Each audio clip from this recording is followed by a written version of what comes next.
ഹരേ കൃഷ്ണ. ഗുരുവായൂരപ്പ. ഇന്ന് പൂന്താനത്തിൻ്റെ കഥയാണ് വിവരിക്കുന്നത്. പണ്ട് പൂന്താനം എന്ന ഒരു നമ്പൂതിരിപ്പാടുണ്ടായിരുന്നു. അദ്ദേഹത്തിന് കുറേ കാലമായി കുട്ടികളുണ്ടായിരുന്നില്ല. ഭഗവാനോട് അദ്ദേഹം തൻ്റെ വിഷമങ്ങളെപ്പറ്റി പറയുകയും ഭഗവാന്റെ അനുഗ്രഹത്താൽ അദ്ദേഹത്തിന് ഒരു ഉണ്ണി ഉണ്ടാവുകയും ചെയ്തു. നിർഭാഗ്യവശാൽ പിറന്നാൾ നേരത്ത് തന്നെ ആ ഉണ്ണി നഷ്ടപ്പെടുവാൻ ഇടയായി. ആ ദുഃഖം സഹിക്കവയ്യാതെ പൂന്താനം ഭഗവാനോട് ചോദിക്കുന്നു, അല്ലയോ ഭഗവാൻ കൃഷ്ണ, എന്നെ എന്തിനാണ് ഇങ്ങനെ അങ്ങ് പരീക്ഷിക്കുന്നത്? എനിക്ക് താങ്ങാൻ കഴിയാത്ത പ്രയാസം തരുന്നത് എന്ന് ചോദിക്കുന്നു. ഇത് കേട്ട ഭഗവാൻ അദ്ദേഹത്തോട് പറയുന്നു, അല്ലയോ പൂന്താനം, വിഷമിക്കേണ്ട. അങ്ങയുടെ ഭക്തിയിൽ ഞാൻ അനുഗ്രഹീതനായിരിക്കുന്നു.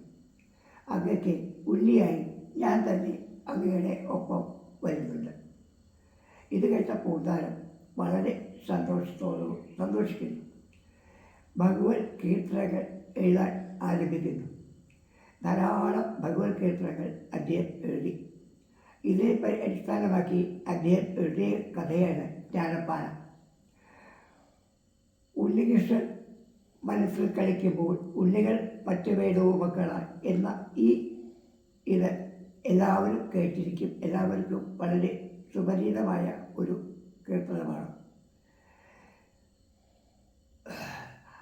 കീർത്തനങ്ങളെല്ലാം എഴുതി, ധാരാളം കീർത്തനങ്ങൾ എഴുതിയ അദ്ദേഹം ഗുരുവായൂരിലെത്തിയ സമയത്ത് ഒരു പ്രാവശ്യം ഭട്ടതിരിയെ കണ്ടപ്പോൾ അദ്ദേഹത്തിൻ്റെ അടുത്ത് ഇതിൽ വല്ല പാകപ്പിഴവുകളുണ്ടോ എന്നൊന്ന് നോക്കി അത് പറഞ്ഞാൽ തർക്കമില്ല എന്ന് പറഞ്ഞു.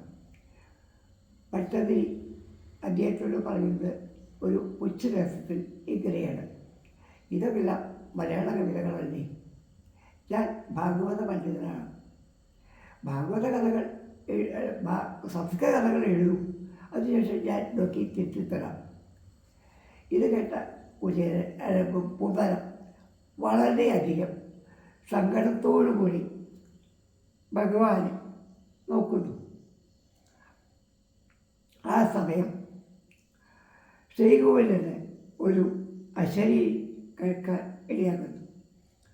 അല്ലയോ ഭട്ടതിരി വലിയ പണ്ഡിതനാണ്.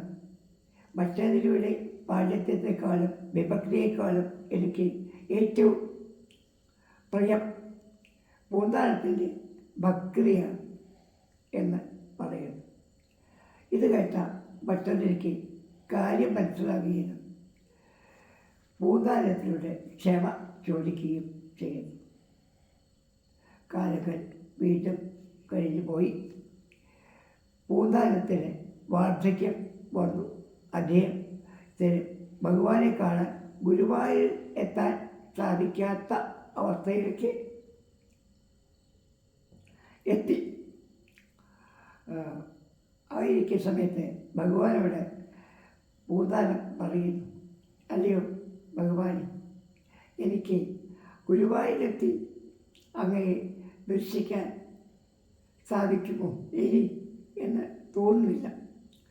അത്രമാത്രം ഞാൻ അവശനാണ്. ഇത് കേട്ട മാത്രമല്ല, അടുത്ത് തന്നെ എൻ്റെ പിറന്നാൾ വരുന്നുണ്ടെന്നും ആ പിറന്നാൾ സന്ധ്യയിൽ ഭഗവാൻ എൻ്റെ ഗൃഹത്തിൽ വന്ന് എൻ്റെ പിറന്നാൾ സന്ധ്യയിൽ പങ്കെടുക്കണം എന്നും ഭഗവാനോട് അപേക്ഷിക്കുന്നു. ഭഗവാൻ സമ്മതിക്കുന്നു. പിറന്നാൾ ദിനത്തിൽ ആ പൂന്താനത്തിൻ്റെ ശ്രദ്ധയിൽ ഭഗവാൻ പങ്കുകൊള്ളുന്നു. സന്തുഷ്ടനായി ഭഗവാൻ പിറന്നാൾ സദ്യ കഴിച്ച് പോകാൻ ഒരുങ്ങുന്ന സമയത്ത് ഭഗവാൻ പൂന്താനത്തിനോട് ചോദിക്കുന്നു, അല്ലയോ പൂന്താനം, അങ്ങ് എൻ്റെ കൂടെ പോന്നോളൂ, അതുകൊണ്ട് എൻ്റെ കൂടെ പോരാൻ അങ്ങ്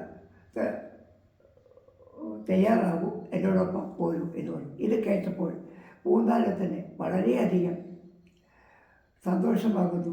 പൂന്താനം ഭഗവാനെ അനുഗമിക്കുന്നു. ശരീരത്തോടു കൂടി തന്നെ ഭഗവാൻ പൂന്താനത്തെ വൈകുണ്ഠത്തിലേക്ക് കൊണ്ടുപോയി എന്നാണ് പണ്ഡിതന്മാർ പറഞ്ഞിട്ടുള്ളത്. ഇതിൽ നിന്ന് നമുക്ക് ഒരു കാര്യം വളരെ വ്യക്തമാണ്. ഏറ്റവും വലിയത് ഭഗവത് ഭക്തിയാണ്. നമ്മളെ തന്നെ ഭഗവാനിലേക്ക് അർപ്പിക്കുക. അതാണ് നമ്മൾ ചെയ്യേണ്ടത്.